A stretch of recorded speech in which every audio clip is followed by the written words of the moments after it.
We are now 3 days away from the first episode for season 27 and 6 days away from the live feeds beginning.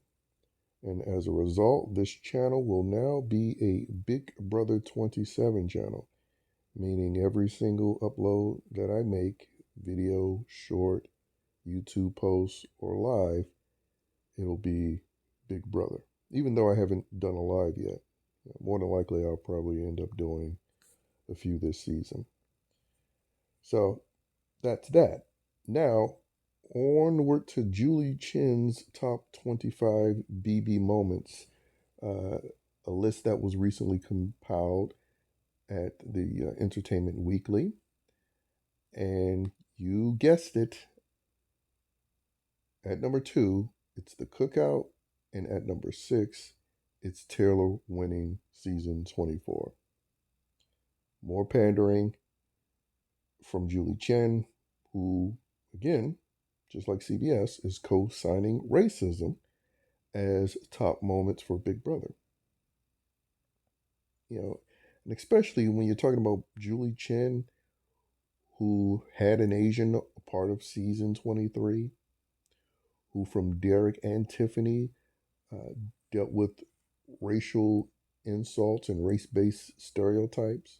Tiffany with the math talk, and I think Derek made some sort of reference to rice or something like that. And that's why, in retrospect, I find nothing that Aaron, because that's the main one they like to focus on, even more so than Jean Marie. I find nothing that Aaron says as racist or a big deal at all. Especially since, again, you have your top 25 moments, and instead of after moment number 1, where at least she didn't put it number 1 and stated that season 2 changing the game entirely was number 1. But instead of at number 2, mentioning Dr. Will, mentioning Chilltown, mentioning Dan, mentioning season 6, the first All Stars, you put the RaceBased Alliance at number 2. Again, it just further highlights why these people are utter scumbags and why anybody in their right mind, mainly so-called white people, should not be concerned with anybody calling them racist. Because we see on a daily basis racism being co-signed just as long as it's done in the name of, POC alliance, liberal ideology, identity politics, which typically leans left, on the left side of things. And again, for all you racially cucked white people who just have no issue with this, all I have to say is I'm glad I was not born white with racially cucked parents, because it's akin to child abuse to raise your child with this not victimhood mentality, but sort of guilty at birth of being a bad person because of your so-called race, because that's what's encouraged throughout the mainstream media, which is why these so-called Negroes were allowed to do this in Big Brother and just about every other form of society as well. Being able to have this racial nationalism, which is clearly only evil if Whitey does it. Now, if they want to wave the rainbow flag and that's their race, then obviously that's perfectly fine. I mean, again, we've seen it with the protests with the Mexican flag being waved. Not only can you be brown pride, but then you can also have a nationalistic mindset in a country that doesn't correspond with the flag that's being waved. But anyway, I'm sidetracking myself. It just annoyed me, as you could gather, based on how much time I spent on this. But anyway, that's number two, the cookout. Number three is the twin twist from season five, which is the first season that I ever watched on television. And I remember at the time, it was sort of into the season by the time I watched it, and it wasn't something that I watched from beginning to end. I just remember the Four Horsemen. I remember Marvin, the twins, and then finding out Drew cut Danielle at the end. It would be until years later I watched from the first episode to the last episode, courtesy of the Quirky Dude, the YouTube channel that used to exist that had all of the Big Brother episodes at the time. I think that was around when we were in season 15. So, anyway, that's number three. Number four is Dan's funeral,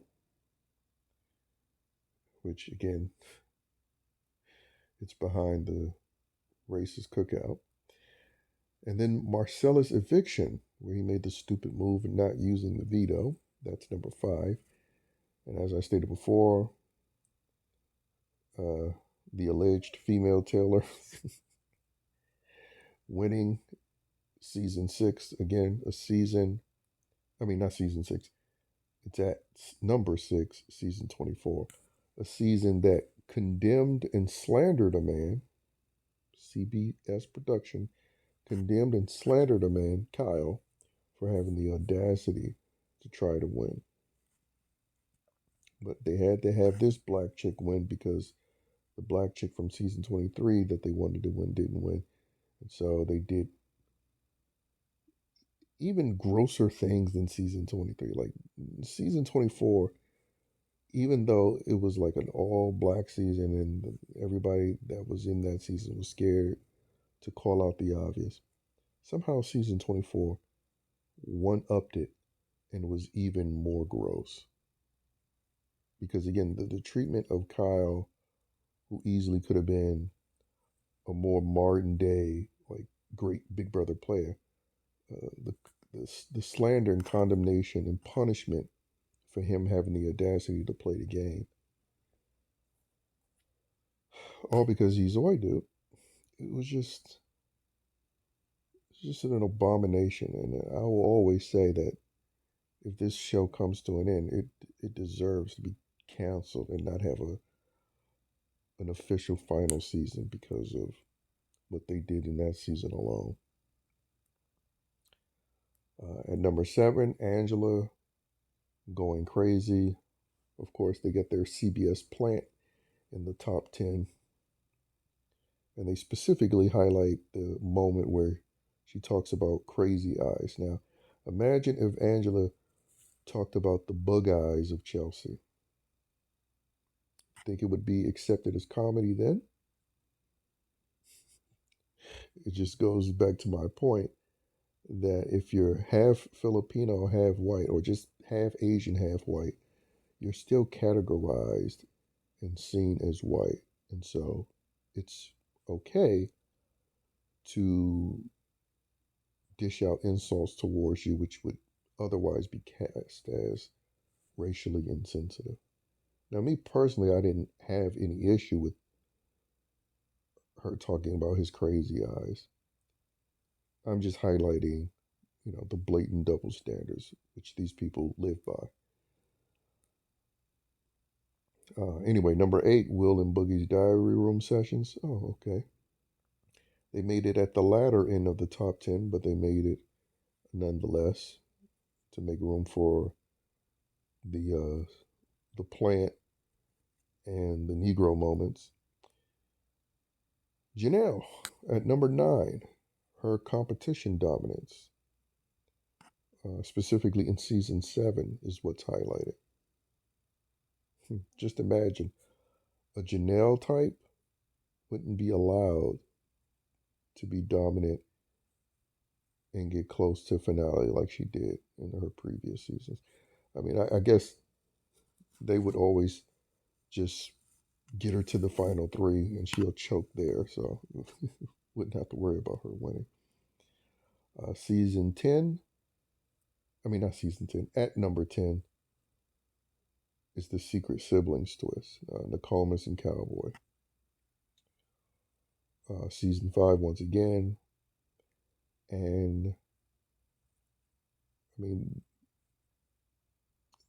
based on their styles alone, you knew that after the show, they weren't going to stay in contact with one another. They were clearly so different. And just because they had a parent in common, that wasn't going to make anything work out with them. And I feel like personally, Nokomis probably didn't want much to do with Cowboy. I would gather Cowboy is probably the one that tried to make it work, their sibling relationship. At number 11, season 12 moment, Britney wearing Rachel's hair extensions. Yeah, a comical moment. And who knows? We might see somebody else wearing her extensions if she indeed is the mysterious house guest to return. Another season 14 moment, at number 12, Shane getting blindsided. That was a great moment.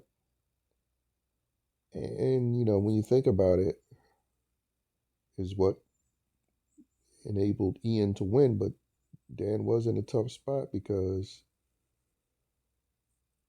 there was a big chance that Shane would have won part one of that final HOH, that endurance. He most definitely wouldn't have dropped like Ian and Danielle did for Dan to win. And realistically, Dan could have lost part two to Danielle, but I personally think he could have won. And so he would have had to face off against Shane at part three. And if Shane would have won, he most definitely would have evicted Dan. So as much as I kind of thought that was a dumb move at the time, just because of, Ian's threat level in comps, and I even thought back then he would get the sympathy. Didn't realize ultimately it probably didn't matter. They were so bitter towards Dan, he probably would have even lost to Danielle. But yeah, a fair moment to be put on this list. At number 13, the moment about Dr. Will hating everyone, which we learned from live feed conversations that was a planned situation.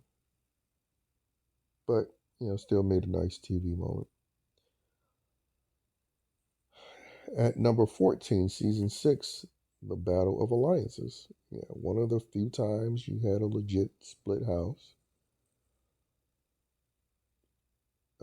Unfortunately, just like season 20, one side was too dim-witted attacking themselves to really make it a real battle. Just like Fote in season 20, the Sovereign Six attacked one another, with Howie making that stupid move against James. At 15, family drama, Evil Dick and Danielle's situation in season 8. That's one of the seasons while it was airing. I stopped watching after a couple of minutes of the first episode because I didn't like the look of the cast or the house, funny enough. So I just stopped watching. Obviously, years later, I would watch the whole season. Season 10. Oh, season 10 finally makes the list. Number 16, Keisha's birthday fight. Should have been higher on the list, but as we know, got to make room for those diversity quotas. Number 17, season 11 moment with the Coup Deta, which Jeff couldn't even pronounce or read. Screwed Jesse royally.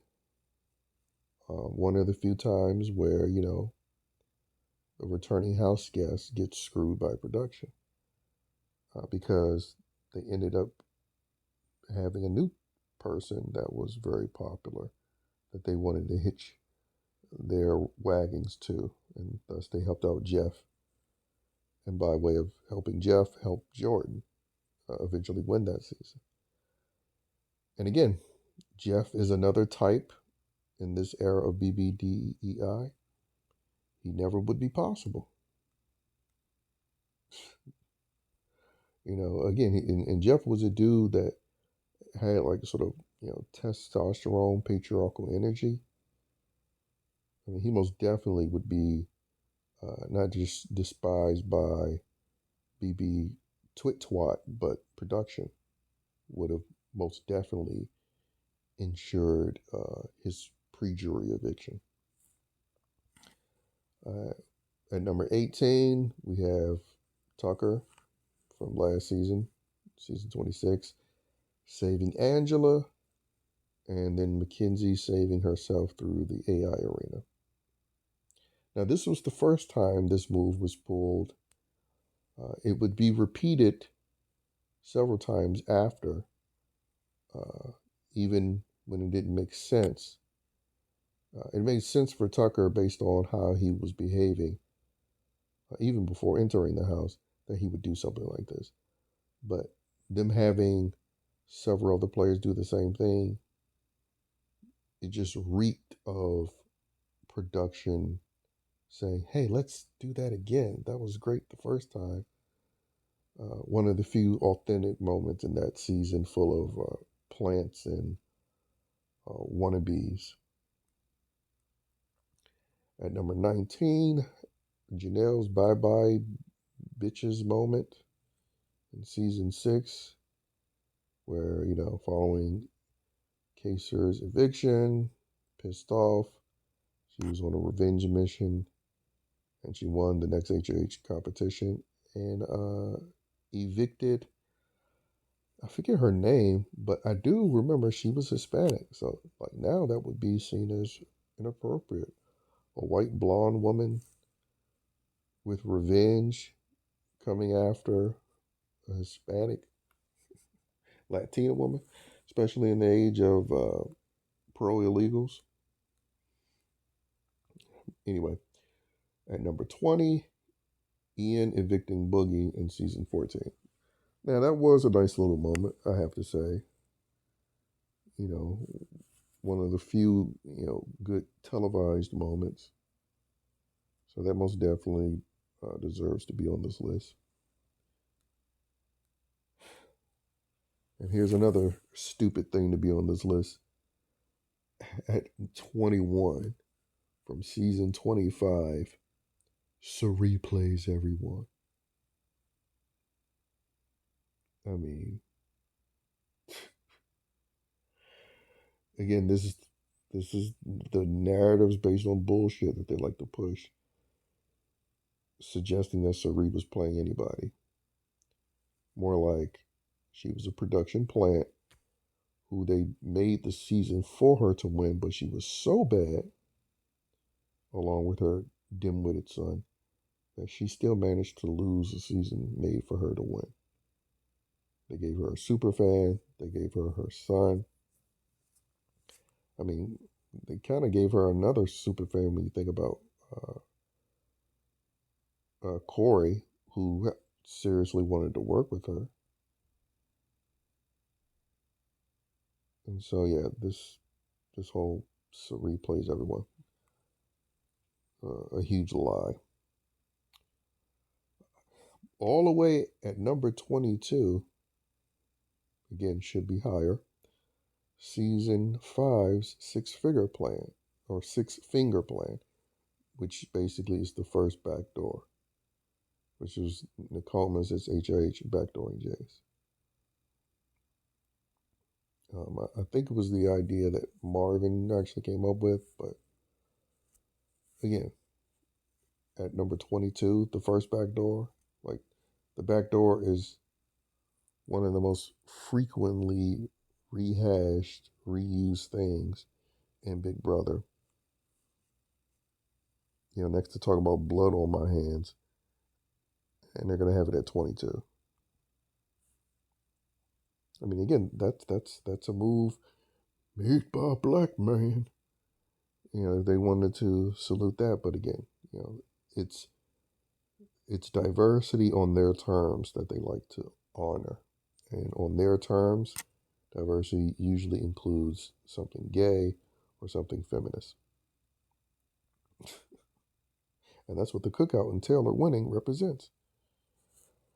At 23, Britney's Eviction in season 12, where the three guys sort of laughed her out the house with, Lane, who, if he had the opportunity, he most definitely would have simped and kept Britney protected,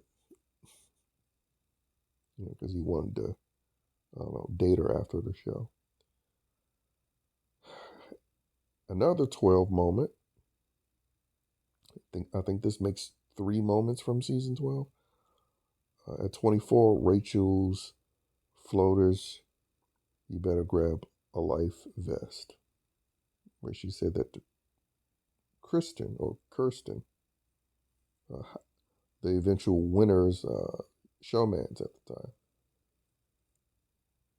She's kind of hot when you think about it.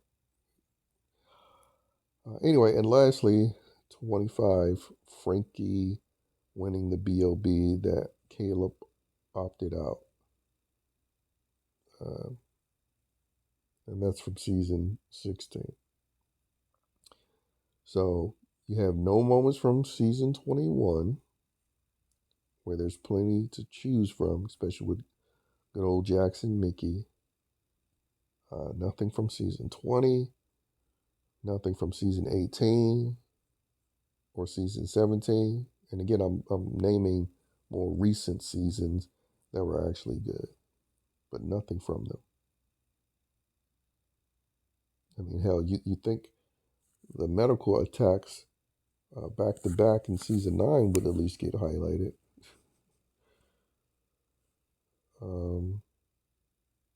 Yeah. And funny enough, June didn't pick the first woman of color winning as a moment. And you know who that was? A fellow Asian, June.